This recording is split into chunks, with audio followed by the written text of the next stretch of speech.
Narito na naman tayo para sa isang napaka-sweet at nakakakilig na love story nila Kalingap Edu at Ate Viancy. Mo ay aking makilala at kung ano. Sa pagpapatuloy ng ating video ay ngayon na lamang ulit nagkita si Kalingap Edu at Viancy dahil ngayong araw ay bumisita ang Kalingap team sa kanilang bahay. Naabutan ni Kalingap Edu na nag-aayos ng bubong ang papa ni Ate Viancy at ito nga daw ay ginagawa nila bilang paghahanda sa napapalapit na piyesta sa kanilang lugar. Kaya naman maya-maya lumabas na si Ate Viancy at talaga namang napakaganda niya talaga.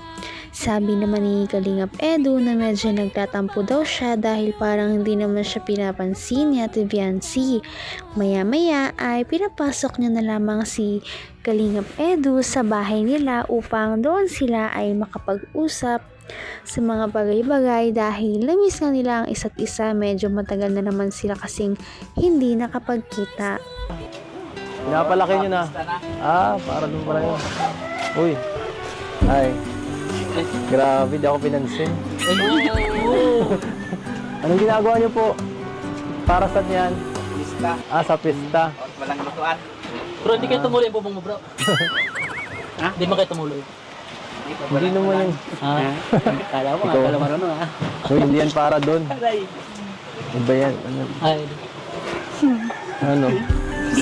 Ako, hindi mo ako binati. Hello po. Nakadating ko pa lang. Tara po, pasok po muna. Ano po pa? Kala ko ba okay na tayo? Hindi ka na ano po dapat. Mag-usap na tayo.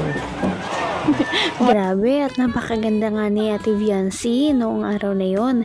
Ganon din naman si Kalingap Edu dahil mapapansin natin na parang bihis na bihis talaga siya. Grabe at parang ini-impress na nga niya ang pamilya ni Viancy kahit pa sa way ng kanyang pananamit. Dahil napakagwapo niya nga noong araw na yon kaya napangiti rin sa Ate Viancy noong sila ay magkita. Pagkatapos noon nga na pinapasok na niya si Kalingap Edu ay nag-usap na silang dalawa at marami nga silang napag-usapan. Grabe ang kulitan nila sa vlog na ito dahil napaka-sweet. Nagkaroon ba sila ng mga holding hands at maraming pag-uusap sa mga bagay-bagay. Extra ang sweetness nila sa vlog na ito at parang sila na talaga or malapit na maging sila. Kaya naman marami ang kinilig sa kanilang mga viewers at talagang nag-trending ang kanilang video na ito. Tara po. Alam mo, subukan mo magpulit. Makakatikim ka. Joke lang. Paano nga, papasok ako, ang init. Magpo ka pa sa akin. Ako, baka di mo gusto kung maano mo, ikikis-kis sa kamay. Sige ka.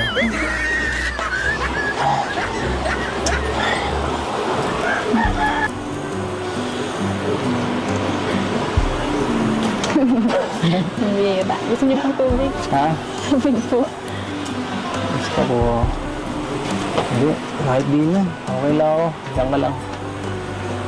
Ano? Ang ginagawa mo ngayon? Wala. Hinintay mo ako, ganun. Ano mo naman darating ako. So, ano?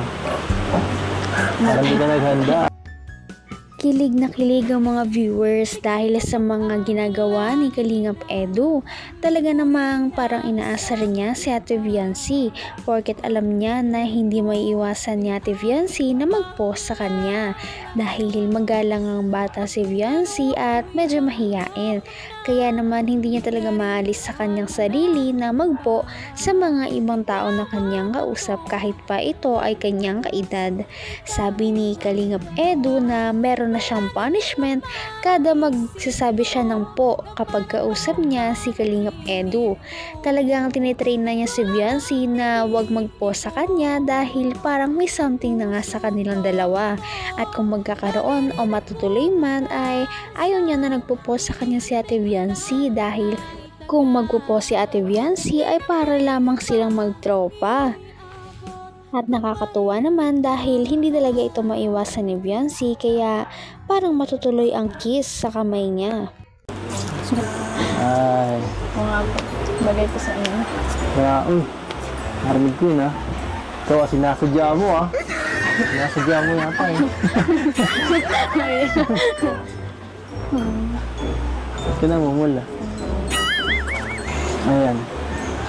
Nakakadalawa ka na. Namumuro ka na. Ito na lang. Ang pagkakataon na lang.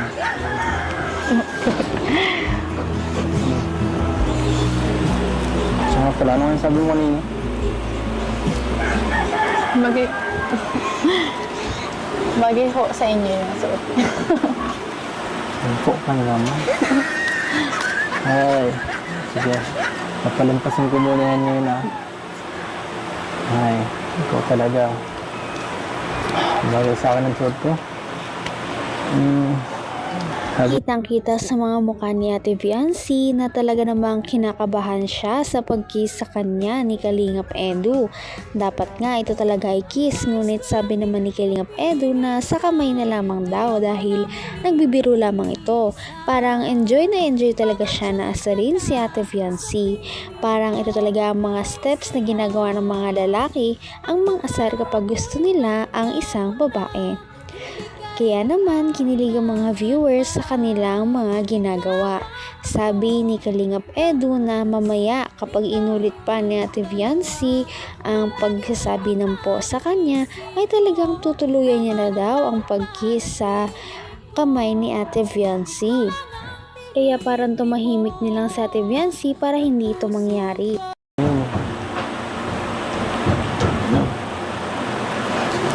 tingin na yan. Ay. So, pinagkakabala mo dito? Kanina po, nagpunta po kami Sa? sa Pablo po ng Angel, sa school po. Sinama mo mag-enroll. Saan nag-enroll? Si Angel? Makapusa ng card, ma-transfer po. Transfer. Hindi ko nawala po. Hindi ko alam po. Ano? Bakit mo kasi talagang po mo ako? Ay, sige ka. Hindi ko ito bibitawan. Hindi ka nasasanay. Ang walang sa akin. Sige po. Ito sinasadya mo yan. Hindi na po. Sinasadya mo. Binitawan na nga ni Kalingap Edu pansamantala ang kamay ni Ate Viancy. Ngunit nung nagkwento naman si Ate Viancy tungkol sa pag-enroll daw ni Angel sa school ay hindi na naman sinasadya na nakapagsabi na naman siya ng po. Kaya naman hinawakan na ni Kalingap Edu ng mahigpit ang kamay ni Ate Viancy at talaga namang kinilig si Ate Viancy dahil dito. Sabi niya ay hindi na daw siya makapag-focus at hindi niya na daw alam mga sasabihin kay Kalingap Edu dahil kada sabi niya ay hindi niya talaga sinasadya na masasabi niya talaga ang po. Hindi talaga ito madali alisin kay Ate Viancy dahil ito na nga ang nakasanayan niya sa pag-uusap nila ni Kalingap Edu sa araw-araw. Okay lang. Sige, hindi. Hindi na, okay na. Okay na rin kahit mo ganito, kahit walang po. Hindi ba? Dapat, sa mga 5 minutes try natin na hindi ka magpupo sa akin habang naka-holding hands. Okay ba yun? Pabor, no? Bakit mo ko tinatawanan? Siya nga pala, kumusta yung pagmumotor mo? Marunong ka na? Hindi, nakita ka namin na kanina, nakamotor Yung pinsan ko po yun. Kala ko kung sino. Yan nagpo ka na naman ngayon lang. Dahil dyan mag-penalty ka. Another 1 minute. Gusto mo lang talaga. Nagpa pa kami Hindi po. Nagpapuwis ang kamay mo. Nawakan niyo po ay. Sige na, hindi na po.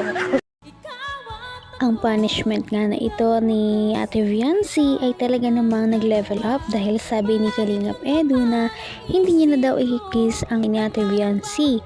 Ngunit ito daw ay i-holding hands niya na lamang. Kaya naman nanatili ang dalawa na magka-holding hands ng ilang minuto habang nag-uusap. Talagang gusto na nga ni Ate Biancy na kumalas, ngunit hindi talaga siya makapalag kay Kalingap Edu dahil talaga namang inaasar talaga siya nito dahil kasalanan niya naman daw iyon na nagpopo daw siya. Ito naman ay ginagawa ni Kalingap Edu para naman mas maging komportable na talaga sila sa isa't isa at hindi na sila magkakaroon ng ano pang ilangan habang sila ay nag-uusap.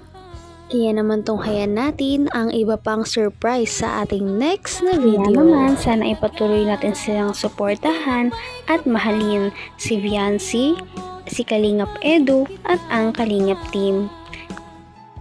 Yun lamang at maraming salamat sa panonood.